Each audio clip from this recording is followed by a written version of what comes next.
السلام علیکم سامعین اکرام، آج کی اس عنوان خاص میں ہم اس بات پر روشنی ڈالیں گے کہ کیا حضور پاک کے لیے لفظ عاشق کا استعمال کر سکتے ہیں یا پھر نہیں، اور اعتراض کرنے والی احمق و ناسمجھ لوگوں کے لیے بھی یہ ویڈیو ایک بہترین جواب ہے۔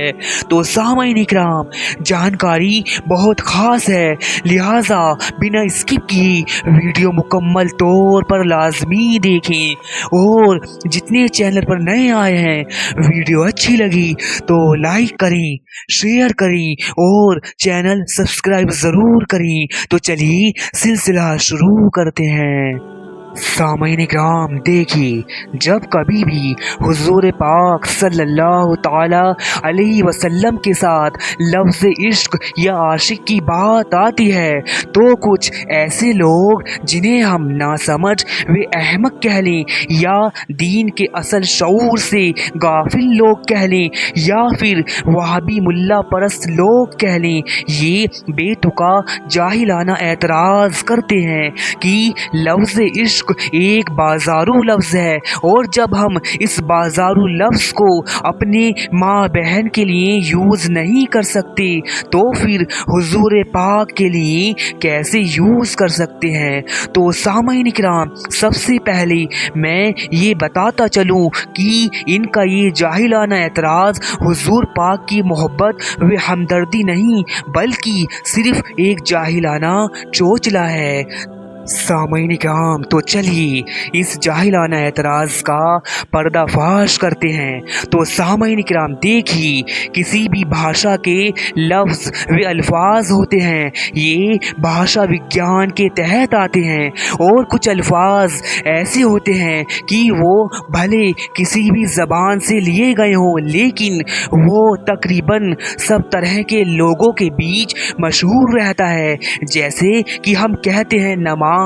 لیکن یہ لفظ نماز نہ تو اردو زبان کا لفظ ہے اور نہ ہی ہندی زبان کا لفظ ہے، پھر بھی ہمارے زبان پر یہی مشہور ہے، جبکہ نماز فارسی بھاشا کا لفظ ہے، اور قرآن شریف میں یہ لفظ صلاۃ یعنی سریانی زبان کا لفظ ہے، لیکن اصطلاح میں یعنی جب ہم اس لفظ نماز یا لفظ صلاۃ کو ایکسپلور کریں گی تو تینوں کا مطلب ایک ہی نکلے گا۔ عزیزان محترم، تو چلیے اب بات کرتے ہیں کہ حضور پاک کے لیے لفظ عشق کا استعمال کرنا چاہیے یا پھر نہیں۔ دیکھیے سامعین اکرام، عشق کو تو بیان نہیں کیا جا سکتا اور نہ عشق لفظوں میں سمٹ سکتا ہے، لہٰذا ہم بس یہاں آسان لفظوں میں سمجھنے کے اعتبار سے بول رہے ہیں کہ محبت کے ہی عروج کو عشق کہتے ہیں، کہ جب محبت اپنی آب و تاب پکڑ لیتی ہے اور محبت اپنی انتہا پر آ جاتی ہے تو وہ عشق کی ابتدا ہو جاتی ہے۔ اور ساتھ ہی عام و آسان طریقے سے اس بات کو بھی سمجھیے کہ عشق بے پناہ، بے انتہا و بے حد ہوتا ہے، اور اس لیے یہ عشق خاص ہی اللہ رسول کے لیے ہے، یعنی یہ عشق کی خلعت جڑی ہی بندے و اللہ رسول کے بیچ ہے، نہ کہ ماں و بہن کے لیے یا کسی رشتہ دار کے لیے، یعنی خصلت عشق ماں بہن کے لیے ہے ہی نہیں، یہ تو اللہ رسول کے لیے خاص ہے۔ سامعین اکرام، اور اس بات پر حدیث مبارکہ کی دلیل بھی وارد ہے کہ کوئی شخص تب تک مومن کامل نہیں ہو سکتا کہ جب تک خود سے اور اپنے والدین سے اور اپنی اہل و عیال سے و زمین جائیداد سے سب سے زیادہ حضور پاک سے محبت نہ کر لی۔ تو سامعین اکرام، دیکھا آپ نے، حضور سے تو محبت بھی جداگانہ کر کرنی ہے، ورنہ ایسا بھی حکم ہو سکتا تھا کہ ماں باپ و دیگر سے تو محبت کرتے ہی ہو، بس ایسے ہی حضور پاک سے بھی محبت کرو، لیکن نہیں، ایسا حکم نہیں ہوا، ورنہ تو اسپیشلٹی و خصوصیت ہی کیا رہ جاتی۔ اس لیے حضور پاک سے محبت بھی جداگانہ کرنی ہے تو پھر عشق کی تو بات ہی الگ ہے۔ سامعین کرام، اتنی بات آپ کی سمجھ آئی ہوگی، تو سامعین کرام اب یہ بات آتی ہے کہ محبت کا حکم آیا ہے، عشق کا نہیں آیا ہے، تو یہ بات جان لیں کہ عشق کوئی ایسی شے نہیں ہے کہ انسان اپنی مرضی سے کر لے کہ فلاں سے عشق کروں گا، کیونکہ عشق میں تو دعویٰ بھی نہیں ہے، عشق تو بس سراپا عشق ہے، اور یہ کیا نہیں جاتا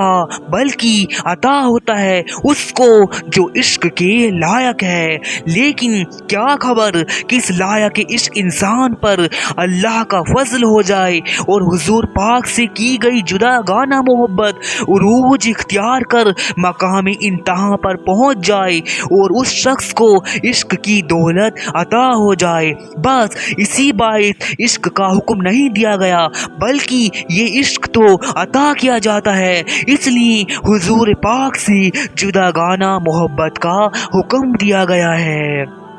عزیزان محترم، اور اتنا ہی نہیں، عشق کے لیے تو حدیث قدسی ہے، اس پر حدیث قدسی کی دلیل وارد ہے کہ فرمان الہی ہے کہ جو مجھے طلب کرتا ہے وہ مجھے پا لیتا ہے، اور جو مجھے پا لیتا ہے وہ مجھے پہچان لیتا ہے، اور جو مجھے پہچان لیتا ہے اسے مجھ سے محبت ہو جاتی ہے، اور جسے مجھ سے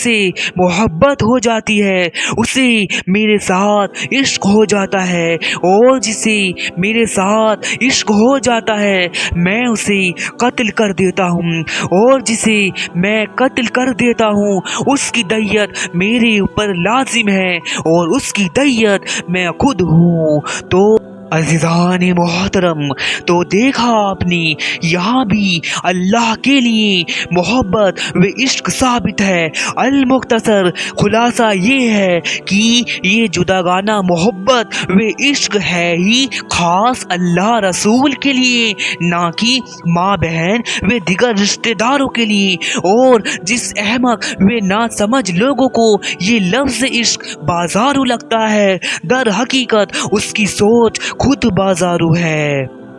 سامعین کرام، امید کرتا ہوں آپ کو آج کی یہ جانکاری سمجھ آئی ہوگی، پسند آئی ہوگی۔ تو سامعین کرام، دین حق، اولیاء اللہ، صوفیزم پر اسی طرح دلچسپ و اہم جانکاری حاصل کرنے کے لیے اپنے چینل علم صوفیانہ کو زیادہ سے زیادہ لائک کریں، شیئر کریں اور چینل سبسکرائب ضرور کریں۔